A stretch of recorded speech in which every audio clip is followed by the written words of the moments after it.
우리 예수님께서 공생의 사역을 하시면서 가장 중점을 두신 것은 역시나 말씀 전파 사역입니다. 그런데 이에 못지않게 많은 비중을 차지하고 있는 것이 병자를 치료하는 것이었습니다. 예수님의 사역을 우리들이 잘 관찰을 해보면 회당을 순회하면서 말씀을 전하는 랍비와 같은 모습이 많이 관찰이 되고 있으면서 또한 마치 의사와도 같은 모습으로 병을 치유하는 치료자로서의 예수님을 발견할 수가 있습니다. 누가복음에는 총 11장면이 넘는 그리스도의 치유 사역이 소개되어지고 있습니다. 물론 누가가 의사의 신분이었기 때문에 동일한 관심사를 특별히 더욱 많이 기록으로 남겼을 그럴 가능성도 있습니다. 그러나 그러한 이유보다는 더욱 중요하게 우리가 바라봐야 할 포인트는 예수님께서 일으키시는 치유 사역의 본질이 과연 무엇인가라는 점입니다. 지난 시간에 우리가 살펴본 바와 같이 이사야 61장 1절과 2절의 말씀을 인용하시면서 예수님은 자신의 사역이 갖는 의미를 선포하셨습니다. 예수님께서 성육신을 하신 근본적인 이유와 목적은 영혼의 구원을 위함인 것입니다. 그런데 여기서 우리가 흔히 갖는 딜레마가 뭐냐면 영혼 구원이라는 개념이 갖는 의미가 매우 추상적이고 주관적일 수가 있기 때문에 영혼의 구원이 갖는 의미를 각자가 왜곡해서 받아들이기가 참 쉽더라라는 점입니다. 흔히 생각하기를 영혼의 구원을 얻는다라고 하면 죽어서 천당 가는 티켓을 받은 것 정도로 단순하게 생각을 합니다만 이 구원이라는 것은 그처럼 저급하고 단순한 차원에서 논할 수 있는 것이 아닙니다. 구원의 개념을 너무나 쉽고 간단하게 예수 믿고 천국 가는 것 또는 예수 천당, 불신 지옥이라는 간단하고 단순하게만 바라보는 것은 구원의 의미를 바르게 본다고는 할 수 없는 것입니다. 그렇다고 구원의 개념을 어떤 학술적으로만 본다거나 형이상학적이고 추상적인 개념으로서만 생각하는 것도 구원의 의미를 바르게 파악하고 있는 것이 아닙니다. 본문을 비롯해서 예수님께서 병자들을 치료하고 다니시는 여러 장면들 속에 담겨있는 그 의미들을 보면 구원의 현재적 개념이 강하게 나타나고 있다는 사실을 우리가 놓쳐서는 안 됩니다. 이게 무슨 얘기냐면 구원이라는 것은 내가 현재 처해 있는 상황에서부터의 대반전이 이루어지는 사건이더라라는 거예요. 즉 구원을 얻었다라는 것은 지금껏 내가 속해 있는 세상으로부터의 탈출을 뜻하는 것입니다. 그럼 탈출한 다음에 어디로 갑니까? 우리들의 눈으로서는 볼 수 없고 지도에도 표시가 되어져 있지 않지만 하나님이 다스리시는 보이지 않는 세상에 들어왔음을 의미하는 것입니다. 이 개념을 좀 더 쉽게 말씀드리면 이런 거예요. 이제껏 나의 생각과 나의 사고방식, 나의 철학과 나의 가치관을 지배하던 것이 무엇이었습니까? 세속적인 개념에서의 성공, 물질의 소유 여부, 그리고 연약한 육신에서 나오는 여러 가지 욕구들, 내가 하고 싶은 것은 꼭 해야만 직성이 풀리던 것들, 근시안적인 어떤 욕심들, 거기에 더해서 이 그럴듯한 점잖은 유교적인 어떤 도덕률들, 대략 이러한 가치들을 가지고서 우리는 살아왔었던 것입니다. 이러한 것들을 이루기 위해서 우리는 나름 열심히 살았고 가치 있는 일들을 한다라고 하면서 살아왔습니다. 이러한 삶에서부터 조건 없는 희생, 낮아지는 것, 작아지는 것, 소유하는 것보다는 나누는 것, 자랑하기보다는 위로하는 것, 독선적인 주장을 펴던 것에서부터 먼저 귀를 기울여서 들어주는 것, 소통을 하는 것 등의 하나님의 가치관이 나를 다스리게끔 바꾸어가는 것입니다.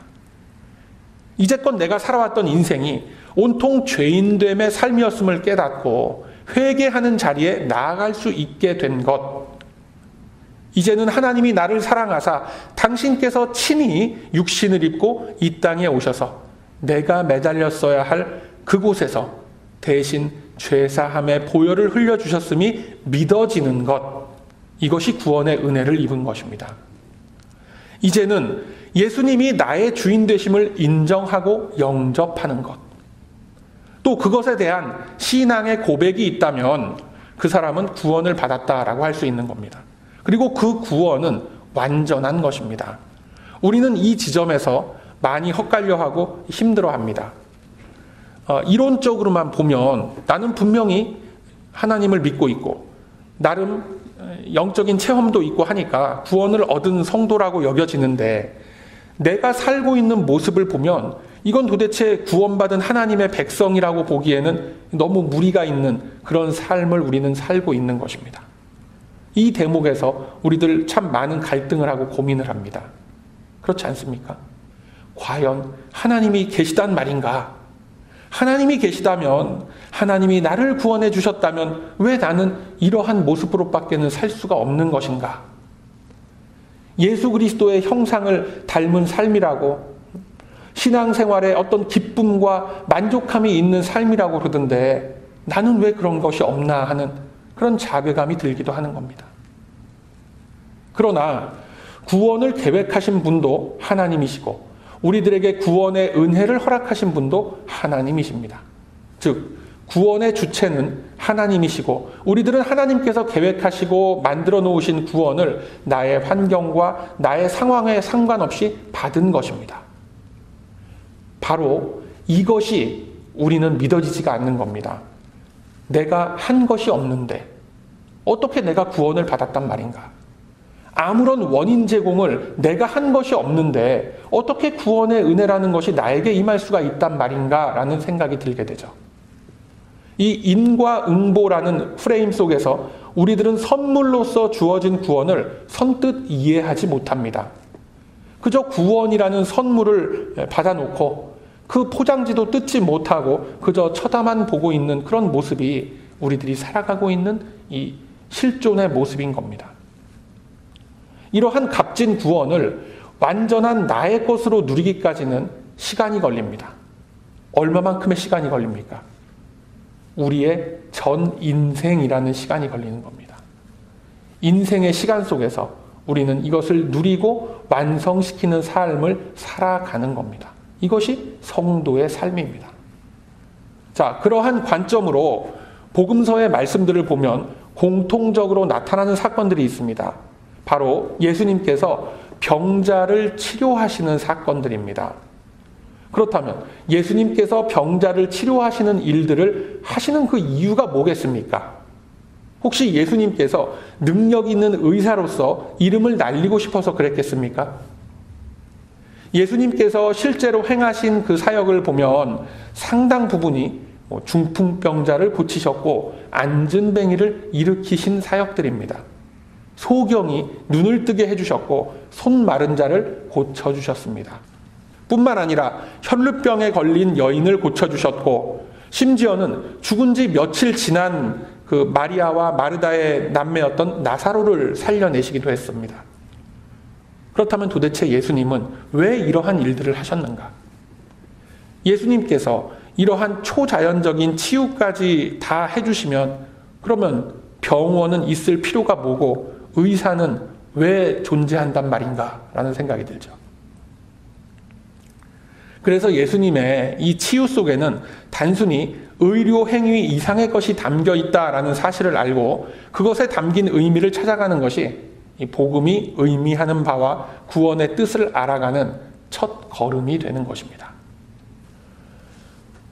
오늘 우리가 나눈 본문을 보면 세 개의 장면으로 구성이 되어져 있습니다. 첫 번째 장면을 보면 예수님께서는 회당에서 나오셔서 시몬 베드로의 집으로 향하십니다. 자, 본문 38절 이하에 베드로의 집에서 치유해 주신 사건은 그 의미가 매우 다양하고 큽니다. 당시의 정황을 마가복음에서 비교적 정확하게 다루고 있는데 예수님은 당시 회당에서 말씀 사역에 전념하고 계셨습니다. 그때 사람들이 찾아와서 예수님께 도움을 간청하는 겁니다. 이 베드로의 장모가 열병으로 쓰러져 있는데 좀 와주셔서 도움을 주시면 좋겠습니다라는 이 청을 받고 예수님은 베드로의 집으로 들어가시는 겁니다. 예수님은 그 환자를 보자마자 그것이 어떠한 문제에서 생긴 것인지를 아시고 곧바로 병을 이끌고 들어온 그 병마를 꾸짖으셨고 그 손을 잡아 일으키셨습니다. 그러자 병이 떠나고 베드로의 장모는 곧 일어나 저들을 위해 수종을 들었다라고 기록이 되어져 있습니다. 이 당시에 베드로와 베드로의 처가 식구들은 예수님께서 귀신을 내쫓는 이적을 행하시는 것을 보고 예수님께서 뭔가 큰 능력을 갖고 계시다라는 것을 직감한, 베드로는 예수님의 제자들 가운데서도 가장 나이가 많은 사람으로 알려져 있습니다. 그렇게 되면 베드로의 그 장모님 또한 매우 연로하신 분이셨을 것으로 우리가 추측할 수가 있는 겁니다. 그런 분이 열병에 걸렸다면 당시의 의술로서는 이제 거의 소생의 가망이 없는 겁니다. 베드로와 베드로의 아내가 얼마나 다급했을까 충분히 알 수가 있죠.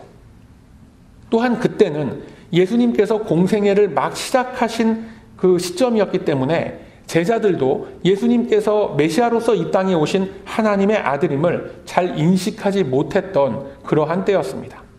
그러한 때에 베드로의 장모님을 고치시는 이 이적을 행하심으로 당시 상황에서는 여러 가지 그 큰 동력을 얻을 수 있었던 것입니다.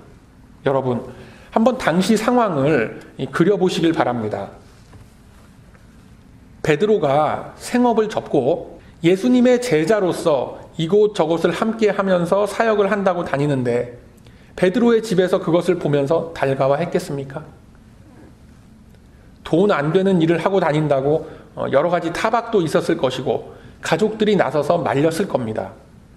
이게 어느 정도였느냐면 예수님의 육신의 가족들이 예수님이 하시는 일을 이해하지 못할 정도였음을 성경이 기록하고 있는 마당에 베드로의 가족들은 말할 나위도 없는 겁니다. 그러던 차에 예수님께서 베드로의 장모를 고쳐주셨다면 이제 베드로의 처갓집 분위기가 어떠하겠습니까? 당연히 우호적이고 협조적으로 바뀌게 되는 거죠. 이로 인하여서 훗날 사도 바울은 고린도전서 9장에서 밝히길 베드로는 그의 아내와 함께 사역을 다녔다라는 사실을 언급하고 있습니다. 이러한 협조와 헌신과 우호적인 분위기가 그냥 공짜로 만들어지는 것이 아닙니다. 그만큼 처갓집의 문제를 놓고 최선을 다해서 예수님까지 모셔다가 개입을 시켰기 때문에 이루어진 결과였음을 알 수 있는 것입니다. 그리고 이 대목은 현대 목회자들에게도 많은 교훈을 주고 있는 그러한 대목이기도 하는 것입니다. 이 아내의 헌신 없이 목회자가 목회에 전념하기가 참 힘든 그런 시대죠. 제 개인적인 여담입니다만 겨울 시즌에 저도 처가 어른들이 이곳을 방문하실 계획으로 있습니다. 제가 이 말씀을 묵상하면서 여러 가지 생각이 들게 되고 또 마음적으로 또 여러 가지 긴장되는 그런 마음이 좀 많이 들었던 것이 사실입니다. 과연 이 어른들을 어떻게 내가 모셔야 할 것인가라는 그런 생각이 많이 들었었습니다. 자, 이와 같이 예수님께서 이루신 그 치유의 사역은 단지 병을 고치는 것을 넘어선 여러 가지 의미를 담고 있는 것입니다. 두 번째 장면을 보면 당장 그 효과가 나타납니다. 본문 40절 이하를 보면 이제 그 한나절 동안에 일어난 일들로 인해서 인근의 소문이 쫙 퍼져나가게 됩니다. 베드로의 장모님이 완치됐다라는 소식을 듣고 근처에 있는 그 모든 병자들이 다 몰려들게 된 겁니다. 그러한 사람들을 향하여서 예수님께서는 일일이 손을 얹고 고쳐주셨습니다. 또한 그때 병든 자들 속에 들어가서 그들을 괴롭히던 그 귀신들이 막 쫓겨나갑니다. 그것들이 그냥 쫓겨나간 것이 아니라 예수님을 향해서 마치 믿음의 고백을 하듯이 외쳐대고 있습니다. 얼핏 보면 그 귀신들도 예수님의 권능 앞에서 신앙의 고백을 하는 것처럼 보일 수도 있지만 예수님께서는 그들의 정체를 아시고 그들의 더러운 입에서 당신의 이름이 언급되는 것을 막으십니다. 이 또한 많은 것을 우리들에게 시사해주는 그러한 장면입니다. 어떻게 해서든 예수님의 이름과 그분이 가지신 능력이 널리 알려지는 것이 참 중요할 텐데 그럼에도 불구하고 예수님은 그들의 입을 막으셨습니다. 예수님께서 이 땅에 오신 것은 이 한낱 귀신들에게 존경을 받으려고 오신 것이 아닙니다. 그리스도의 이름이 널리 불리어지고 알려지는 것은 좋은 일이지만 그것은 어디까지나 귀신들이 알려서 그렇게 이루어지는 그런 일이 아니라 예수님께서 친히 행하시던 말씀 전파의 사역에 의해서 이루어져야 하는 일들인 것입니다. 미국에 살면서 우리들이 의아한 생각이 들면서도 조심해야 할 것이 뭐냐면 하나님과 예수님을 지칭하는 이 말들이 교회 밖에서 사용될 때는 오히려 욕설로서 사용이 되어지더라는 겁니다. 예수님께서는 이러한 경건치 못한 상황들 속에서 거룩한 호칭이 불리워지는 것을 원치 않으십니다. 뿐만 아니라 예수님께서 이 땅에 오신 것은 영광을 받으시기 위함이 아니라 고난의 길을 가시기 위함이었다라고 합니다. 그 고난의 길을 거쳐서 진정한 메시아로서의 영광을 받기 전에 자신의 그 성자됨의 정체성이 밝혀지게 된다면 이스라엘 사람들에게 왜곡된 희망을 심어줄 수 있기 때문에 철저하게 금하셨던 것입니다. 어찌되었건 예수님은 자신이 이루셔야 할 속죄함의 사역이 끝나기 전에 자신의 신분이 드러나는 것을 피하셨는데 그 원인이 바로 오늘 이 본문이 드러내고자 하는 핵심 포인트가 되는 겁니다.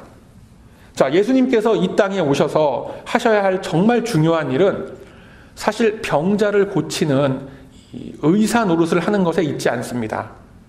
그것은 예수님께서 행하셔야 하는 일들에 대한 어떤 그림자에 불과한 것입니다. 그러나 그것을 모르는 많은 이들은 예수님께서 행하시는 병 고치는 일들을 보면서 예수님을 어떻게 해서든지 간에 자기들의 곁에 붙잡아 두려고 하는 겁니다. 그래서 세 번째 장면을 보면 42절에 날이 밝아올 때가 되자 예수님은 한적한 곳을 찾아가시는데 사람들이 예수님을 찾아 나섰다가 아주 떠나시지 못하게 붙잡습니다. 왜요? 자신들에게 초자연적인 이적을 베풀어 달라라고 하는 겁니다. 그러한 그들 앞에서 비로소 예수님은 자신이 이 땅에 오셔서 무슨 일을 하셔야 하는지에 대해서 정확하게 밝히고 계십니다. 예수님께서 행하셔야 하는 주 사역은 바로 본문 43절에 나타나 있습니다. 말씀하시기를 내가 너희들하고만 있을 수가 없다. 다른 지역에 가서도 하나님 나라 복음을 전해야만 한다. 그리고 나는 바로 이 일을 위해서 보내심을 받았다라고 말씀합니다. 이 말씀은 메시아로서의 임무와 그의 사역을 규정짓는 매우 중요한 선언이 되는 겁니다. 동일한 선언을 요한복음 6장 38절 이하에서는 이렇게 표현하십니다. 내가 하늘로서 내려온 것은 내 뜻을 행하려 함이 아니요 나를 보내신 이의 뜻을 행하려 함이니라. 나를 보내신 이의 뜻은 내게 주신 자 중에서 내가 하나도 잃어버리지 아니하고 마지막 날에 다시 살리는 것이다 라고 말씀합니다. 뿐만 아니라 마태복음 20장 28절 이하에서는 인자가 온 것은 섬김을 받으려 함이 아니라 도리어 섬기려 하는 것이고 자기 목숨을 많은 사람들의 대속물로 주려 함이다 라고 말씀합니다. 자, 예수님께서는 병고침의 이적을 보고 열광하는 그 무리들 앞에서 분명하게 말씀하시는 겁니다. 자신이 이 땅에 오신 것은 하나님의 뜻을 이루기 위함이며 그 뜻은 이미 구약 성경에 예언되어져 있는 언약된 말씀을 이루시기 위함임을 밝히고 있는 것입니다. 이사야 53장 10절 이하에 보면 여호와께서 그로 상함을 받게 하시기를 원하사 질고를 당케 하셨은즉 그 영혼을 속건 제물로 드리기에 이르면 그가 그 씨를 보게 되며 그날은 길 것이요 또 그의 손으로 여호와의 뜻을 성취하리로다 라고 말씀하십니다. 이미 십자가 위에서 어떠한 일을 이루셔야 하리라라는 것을 미리 예표하신 말씀이지요. 이것이 예수님께서 이 땅에 오셔서 이루시고자 하시는 일들입니다. 자신의 뜻도 아니셨고 자신을 보면서 열광하는 무리들의 뜻도 아니었습니다. 오직 하나님의 계획을 이 땅 위에서 실행시키기 위한 도구로서의 삶을 치열하게 사는 것. 즉 영혼 구원을 위한 말씀의 선포와 함께 대속의 죽음과 부활의 십자가 앞으로 한 걸음씩 나아가시는 것. 이것이 예수님의 본업입니다. 예수님이 하셔야 하는 일은 이스라엘을 위한 정치가가 아니었습니다. 정치라는 것은 누가 하는 겁니까? 이 민심을 얻은 정치가가 하는 겁니다. 예수님이 하셔야 했던 일은 육신의 병을 고치는 일이 아니었습니다. 그것은 원칙적으로 의사의 손길을 통해서 하는 일입니다. 이것이 하나님의 질서입니다. 하나님의 질서 속에 있는 통치하심인 겁니다. 예수님께서 하셔야 하는 일은 오직 하나님의 말씀을 전하고 행함으로써 예비하신 십자가의 제물로서 자신을 드리는 것에 있었습니다. 그렇다면 왜 그렇게 많은 병자들을 마다하지 않으시고 다 고쳐주셨는가? 예수님의 최종 목적은 바로 몸이 회복됨을 입은 것과 같이 죄악으로 인해서 하나님과 멀어져 버린 이 영혼의 중풍병자들, 이 영혼의 문둥병자들을 고쳐주시기 위해서 영혼을 구원해 주시기 위함임을 간접적으로 드러내고 계신 것입니다. 이것으로써 자신이 결국 짊어지셔야 할 십자가 대속의 죽음을 나타내시려고 하셨던 것임을 여러분 기억하시길 바랍니다. 예수님의 본업이 무엇입니까? 앞서 말씀드린 것과 같이 하나님께 받은 메시아 직분의 소명을 이루는 겁니다. 그런데 그 본업을 이루려고 하다 보니까 이 사람들이 알아듣지를 못하는 겁니다. 예수님께서 세례를 받으시고 외치셨다고 했죠. 뭐라고 외치셨습니까? 회개하라, 천국이 가까워 왔느니라. 그러나 이 외침을 누가 알아듣겠습니까? 당시 이스라엘 사람들의 관심사는 오직 로마 제국으로부터의 해방이었습니다. 죄와 사망의 권세로부터의 해방이라는 이야기를 해도 그것이 의미하는 바가 무엇인지를 전혀 깨닫지 못하던 시절입니다. 그 상황을 답답해 하시면서 예수님께서는 말씀하시길 선지자가 고향에서는 높임을 받지 아니한다, 인정을 받지 못한다라고 말씀하셨던 겁니다. 그리고 이 사실을 훗날 사도 바울은 고린도전서 1장 21절 이하에서 설명하길 이 세상은 자기의 지혜로서 하나님을 알 수가 없다라고 말씀합니다. 그리고 계속해서 말씀하길 유대인은 표적을 구하고 헬라인은 지혜를 찾으나 우리는 뭘 찾습니까? 십자가에 못 박힌 예수 그리스도만을 전하니 예수의 이름이 유대인에게는 거리끼는 것이요 이방인에게는 미련하게 여겨지지만 부르심을 입은 자들에게는 하나님의 능력과 지혜라고 말씀하는 겁니다. 바로 이러한 이유 때문에 예수님께서는 병자를 고치시는 사역을 통해서 이 땅에 이루어질 하나님 나라의 회복을 알리시는 겁니다. 물론 예수님께서는 하나님의 깊은 경륜을 이해하지 못하고 눈앞에 문제만을 들고 나와서 부르짖는 이 연약한 백성들을 긍휼히 여겨주셨습니다. 그랬기 때문에 그들의 눈높이에 맞춰서 그들이 원하고 그들이 필요로 하는 것들을 응답해 주셨고 그것으로 인해서 하나님의 말씀이 조금이나마 그들에게 전달될 수 있도록 역사하여 주셨음을 기억하시길 바랍니다. 그러나 우리들이 여기서 놓쳐서는 안 되는 것이 직접적으로 영적인 구원의 문제를 하나님 앞에, 그러니까 예수님 앞에 들고 나온 당대 바리새인이자 최고의 그 석학이고 또 지도자였던 그 니고데모에게는 다른 방법으로 그에게 말씀을 전하시는 모습을 볼 수가 있어요. 수많은 사람들이 이 병을 고치는 그 예수님을 보면서 열광을 할 때 이 니고데모라는 사람은 좀 더 깊은 생각을 하는 겁니다. 그 밤에 예수님을 몰래 찾아와서 묻습니다. 선생님, 제가 선생님을 보니까 아무나 이렇게 선생님께서 일으키시는 이적을 행할 수가 없는 건데 도대체 당신은 누굽니까? 당신은 하나님께서 보내신 그 분이 맞습니까? 라고 조심스럽게 질문을 하죠. 그러자 예수님께서는 아유, 잘 찾아오셨습니다. 연세도 많으신데 어디 아픈 데 있으세요? 제가 고쳐드릴게요. 이렇게 하신 것이 아니라 거듭남에 대해서 말씀을 하시는 거예요. 그러면서 저 유명한 말씀을 남기셨습니다. 여러분들 다 외우시는 구절이죠. 요한복음 3장 16절 뭐라고 그러죠? 하나님이 세상을 이처럼 사랑하사 독생자를 주셨으니 이는 저를 믿는 자마다 멸망치 않고 영생을 얻게 하려 하심이라 라고 말씀합니다. 사랑하는 우리 배단위 가족 여러분, 우리들은 말씀의 본질, 신앙의 본질을 찾아 들어가야 하는 것입니다. 예수를 믿는다라는 것은 내가 필요로 하고 내가 원하는 육신의 것을 얻기 위해서 지극정성을 들이는 것이 아닙니다.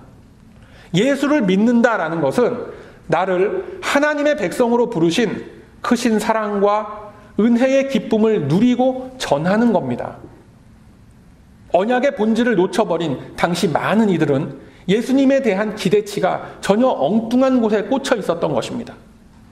당장 하루하루 먹을 빵을 얻기 위해서 예수님을 열심히 따라다녔고, 또 여러 가지 필요와 요구를 충족시키기 위해서 예수님을 따라다녔습니다. 때로는 그것들이 충족될 때도 있었지만 대개는 그러한 것들 충족되지 않았습니다. 그러면 어떻게 됩니까? 그 다음에 어떻게 됩니까? 결국은 예수님을 십자가에 못 박으라고 아글아글 써대는 자리에까지 서게 됐던 것입니다. 여러분, 이러한 모습들 어디 가지 않습니다. 이 시대를 사는 우리들에게도 고스란히 나타납니다. 예수님에 대해서 우리가 지식으로는 다 알고 있습니다. 어디서 오신 분이고 뭐 하시는 분이신지 모르는 사람 아무도 없습니다. 그러나 예수님 안으로 들어가는 사람은 없습니다. 예수님께서 찢기신 그 살과 흘리신 보혈의 의미를 나의 삶 속에서 보여내는 사람은 없는 거예요. 예나 지금이나 똑같습니다. 시대가 변해도 이 사람의 본성은 쉽게 변하지 않습니다. 여러분, 우리 배단위 교회의 슬로건이 뭡니까? 우리 주보 맨 뒷장에도 나와 있지만 그 표현을 좀 더 현대적으로 압축해서 이야기를 하면 21세기 기독교 지성을 향한 울림이 있는 교회라는 겁니다. 이것은 신앙을 그저 지성적으로만, 내용으로만 알고 그치는 것이 아닙니다. 내 속에 바른 울림이 있을 때에 그 울림은 나를 통제할 수 없는 성령의 능력으로서 우리네 삶의 역사 속에서 나타나게 될 것입니다. 내가 하는 것이 아닙니다, 여러분. 내 속에 왕으로 들어와 계신 예수 그리스도의 영, 성령께서 이끌어 가실 것입니다. 그 충만한 울림을 사모하는 우리 배단위 공동체가 되기를 소망합니다. 하나님의 말씀을 입체적으로 나의 삶 속에 적용하면서 내 삶 속에 이루어지는 그분의 나라를 사모하시기를 바랍니다. 그것이 먼저입니다. 그 어떤 가치보다도 그것이 먼저입니다. 혹여라도 제가 높아심에서 말씀드립니다. 이런 분들 많이 있죠. 당신 교회 오래 다녔지? 전도 이제까지 몇 명이나 해봤어? 선교지에 이때까지 얼마큼 많이 도움을 줬어? 아무것도 없어? 그럼 나중에 간신히 천국에 들어가서 개털 모자 하나 받아 쓰고 있겠구만. 뭐 이런 얘기 하시는 분들 여러분 본 적 있죠? 이런 비성경적이고 반지성적인 말도 아닌 소리에 여러분 상처받지 마시고 열받지 마시길 바랍니다. 이 귀한 깨우침을 주기 위해서 주님은 우리들에게 이 본문의 말씀을 허락하신 겁니다. 그리스도의 본질을 찾으라. 이 말씀을 들고 우리들도 우리 각자가 보내심을 받은 그 각자의 삶의 자리에서 열심히 살아가시길 바랍니다. 그것이 먼저입니다. 이 말씀의 울림을 가슴에 품고 삶의 현장 속에서 예수님의 형상을 미약하게나마 드러내며 나아가는 우리 배단위 가족들이 다 되시길 바랍니다. 하나님의 때에 하나님의 방법으로 거침없이 역사하실 주 성령의 능력이 그것을 이루어 가실 것입니다. 그러므로 이제는 예수를 믿는 믿음의 본질을 정확히 찾아서 이 땅에 이루어갈 하나님의 나라를 나의 주변에서부터 세워나가시는 하나님의 복된 일꾼들이 다 되시길 이 아침에 주님의 이름으로 축원드립니다. 아멘.